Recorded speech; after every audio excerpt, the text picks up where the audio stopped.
did well, say, okay, we're going to try this again, and here you go.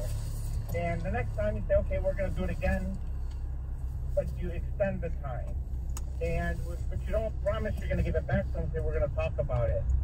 And then you talk about it, and if they did, yes, sir.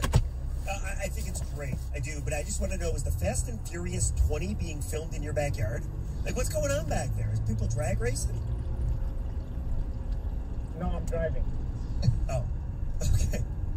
Sorry, I heard a lot of revving. Hey, Khalil, thanks for the advice. I actually think that's really good stuff, and that is important, not to just, hey, take it away for set amount of time and not talk about it. Actually explain it when emotions are cooler and that kind of thing. So that's good advice. But by the way, Tom, there's a lot of ticket text saying on YouTube there's videos of people throwing controllers. Like, it's apparently a cool thing to do. So maybe Sam caught wind of that and was trying to get it. I don't think so, because we keep an eye on what they watch on there too. So, but, hey, I think the vast majority of people who play video games for an extended period of time have thrown a controller. Not all have. This one guy says, I've never thrown a controller, but I've been in full rage plenty of times. Those things are way too expensive, LOL. Make the kid work for the TV price. Yes. And then that's what I think. I just don't think Sam realizes that things cost money. I mean, they don't. At 6, you just don't realize that things are valuable. Maybe I should just pull this tape and take it home and make him listen to it. See the stress you're causing your father? Make me take this to work? You know, the only thing you can get out of that is, Dad, you took the controllers to work? Damn, come on. All right, we got another one, and it actually agrees with something we brought up a little while ago. Get him a game for the PS4, then don't let him play it for the remainder of his grounding. That's from Ray in Southgate. And that's what I was talking about with the Avengers game. You get it, Connor can play it, and he can't. And just, I do think, the one thing I take away from this, we got to watch about making this a bigger deal than it is. You know, he did break something, it is a big deal, but not to make it too big of a deal, because he is just turning 7. Do you agree with that, Heather? I think that kids can handle a lot more than you think, and yes, I do agree, but I don't agree. I do think that the punishment needs to fit the crime. So when you talk in kindergarten, and let's say somebody broke something, like let's say there was a TV and they broke something, like what would be how would you have handled that? I mean, that goes to administration. That's beyond my pay grade there. You're going to the principal's office, they can handle that. No, I mean, I would have to figure something out, and I'm sure I'd get the parents involved too. You know, I don't know. You know the guy that has the answer? He's Tony Ortiz. He's a fabulous parent, and he's going to give you a fabulous update right now.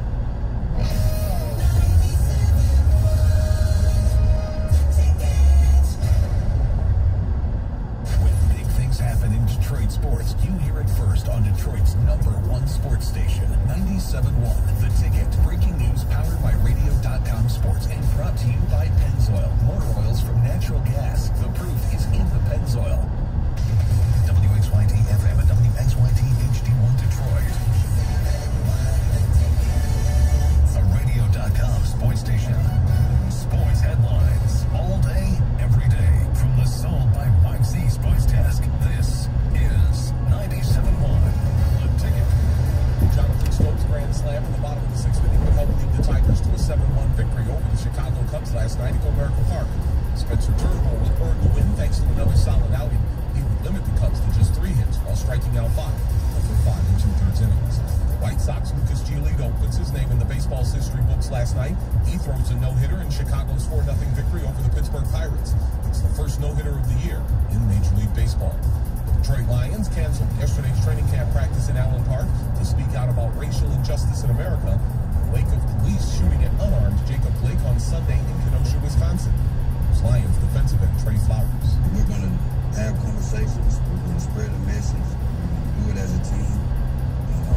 We understand that the narrative, somebody's going to try to screw the narrative, try to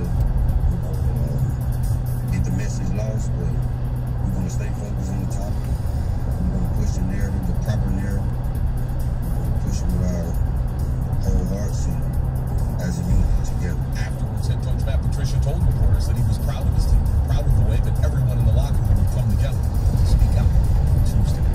The Stanley Cup playoffs last night, Vancouver dumps Vegas 5-2. In overtime, Tampa Bay defeats Boston 4-3. The NBA playoffs last night, the LA Mavericks crush Dallas 154-114. Denver knocks off Utah 117-107. From the Ticket Update Desk, I'm Tony Ortiz. For more, stay tuned to 97.1 The Ticket and radio.com.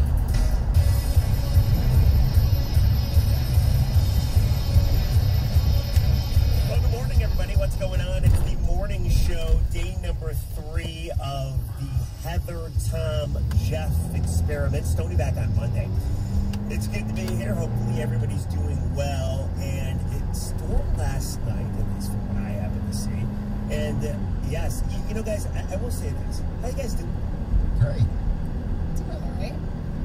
Well, it is so funny. The closer we get to Thursday, the difference you see in Heather. Heather, apparently, her least favorite day of the week is Thursday.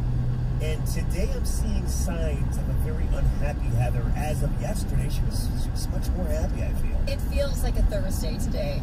I woke up, I swear it was thunder. I actually, in my dream, must have been thinking about an earthquake because I swear the house was like vibrating, and I woke up around 3:30, and then I couldn't go back to bed. I don't even know if it stormed. It might have just been a dream that woke me up. But Well, I woke up at like 3:50, and my alarm set for 4:15, and I went right back to sleep, and I felt better at 3:50 than I did at 4:15. You never want to fall back to sleep. Well, yes, you You do. just don't. You cherish every minute when you get up that early. for sure. Yeah, but you are right. Like, I woke up at 3 o'clock because my child had to go to the restroom. So she was tugging on me at 3 a.m. I was just happy she woke up and did something to the bed. But it was 3 o'clock, and I fell back asleep, and I'm like, oh my God, it's 3 o'clock. This is amazing. And then next thing you know, Has that happened? Because Olive sleeps with you guys all the time. the other day. Oh. Oh, no. Yeah. You gotta get that baby in her own bed, man. One of these days, we're working on it. Every She's parent almost has 4, or is she different 4? difficulties. Oh, she's over 4. She's like over 4. Over 4.5. Her birthday is like Christmas, actually. Tom's just sitting here with a big grin on his face, thinking to himself, I got my kids under control. You should do the same. They never slept with us, ever. None of them. I don't know why you're doing what you're doing. I know some people don't think it's that big of a deal. I do. I mean, I do too. it's going to be, the longer this goes, the harder it's going to be to break. No, and I agree. And we talk about it. We just haven't implemented it. This child, she gets to do this. She gets 3 birthdays a year. No. Just So spoiled. how dare you? When you're born on Christmas, I'm trying to explain to people this. When you're born on Christmas and you're a little girl, or a little boy for that matter, it doesn't matter. You don't get your day. So that's why we give her the half birthday, so she still gets her day. Although December is very fun for her. She gets Hanukkah gifts, Christmas gifts, and birthday gifts. Now, that is a lucky kid. And then in June, she gets more birthday gifts. July, actually, yes. You're still doing that? I thought that was a 1-year thing. We did it this year, but it wasn't publicized. We threw a She's party gonna be one so year. That's not confused gonna when she happen. grows up. Oh, you stop. Sleeping with mom and dad till she's 10. Half birthdays. Listen, it's not like she sleeps with both of us. One of us goes to the guest bedroom. Oh, wait. That's you. Because the bed gets cramped. Yeah, I can't see doing 3 it. people are not meant to fit in the bed. Listen, this is on our to-do list. We just redid the upstairs. I did it by myself, if I do say so myself. Thank you. I'll wait for the applause. I'm not hearing any, but still. Yeah, so we have this whole list, right? And on the list is get Olive to sleep by herself in her own bed. Wait, are we on the radio right now? Should I be admitting this to people? Oh, people knew about it. You've talked about it before. Yes. So, anyway, we're going to get on that. And the second we get her to sleep in her own bed, I'm going to call you both. Maybe we'll do a little group chat text, and I'll say, Well, you can just we'll move on. You can tell us the next morning because it's going to be like midnight when this gets accomplished. Because she'll finally just give out and fall asleep in her room, and then you'll be like victory. But yeah, it's going to take some time. You know what I'm going to do? I'm going to do it tonight. We're gonna ramp down the evening starting at 7 o'clock, 7:30 tops.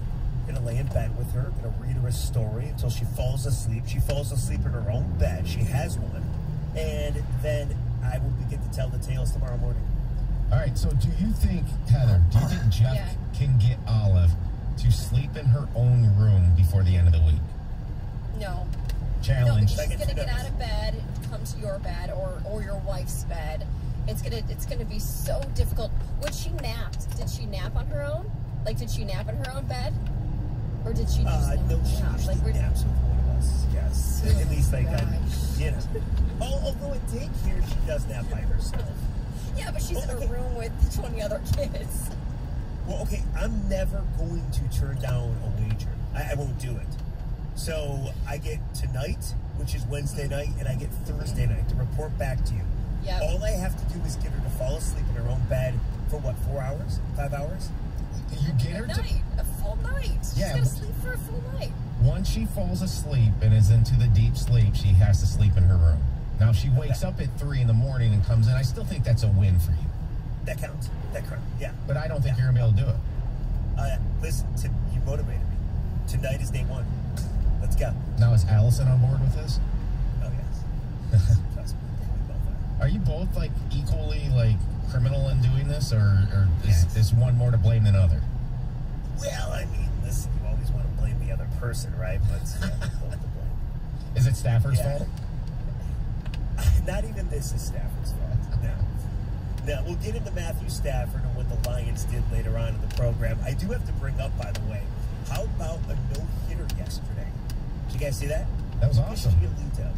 13 strikeouts, 1 walk, only threw 110 pitches as the Chicago White Sox win. But does it count? It's against the Pirates. The Tigers swept the Pirates. Does that count? Yes, it does. A no-hitter's a no-hitter, and I was actually thinking about this on the way in. Yeah. I believe, like, the last 10 to 15 years, it seems like we take no-hitters for granted. It's like they're not as special as they used to be. Like, a no-hitter used to be such a huge deal. You know, it would get, like, tons of attention the whole next day, maybe even 2 days later. And now they just seem to be like, okay, and then move along. Yeah, I mean, I agree with you. This is the first of the weird, wacky pandemic season, but it seems like we've had more recently. It seems like we get 4 or 5 a year, doesn't it? And maybe I'm totally wrong about that number, but it doesn't seem as special. Well, I agree. I would say, and I didn't do the research, but there has been an uptick over the last 20 years versus the previous 20 years. Sure. Because I remember when I was a kid, Dave Stewart and Fernando Valenzuela both had a no-hitter in the same day, and that was like the biggest deal ever. You know, it was like, oh my goodness, this is unprecedented. This is crazy. And then I don't know if there's ever been 2 again in the same day. I think it happened 1 other time, but it just seems like now it almost has to be a perfect game, or it depends on who the pitcher is. You know, if Kershaw gets 1, it's a big deal. Yeah, but if it's it's like the last one where I really think people went crazy was the Halliday in the playoffs, which was just awesome. Well, that was remarkable because it was a playoff game. Exactly. And I was going to say, that was unbelievable. And have you seen did you see the E60 on him? I did not. Phenomenal. And just the anxieties of the world that can get to people, and you know, abusing painkillers and all that stuff. And it took it all the way up to where the plane crashed. And, you know, the guy just had an edge, and he had to have a release to have some action, you know, and he got too wild flying a plane, basically. But that was unbelievable, that no-hitter that he had. They had recently, I don't know if you remember this, like 2 weeks ago, Kenta Maeda flirted with a no-hitter, took a no-hitter into the 9th inning, and gave it up in the 1st or 2nd batter of the 9th inning. And it was so obscure, nobody even talked about it. Nobody even knew about it.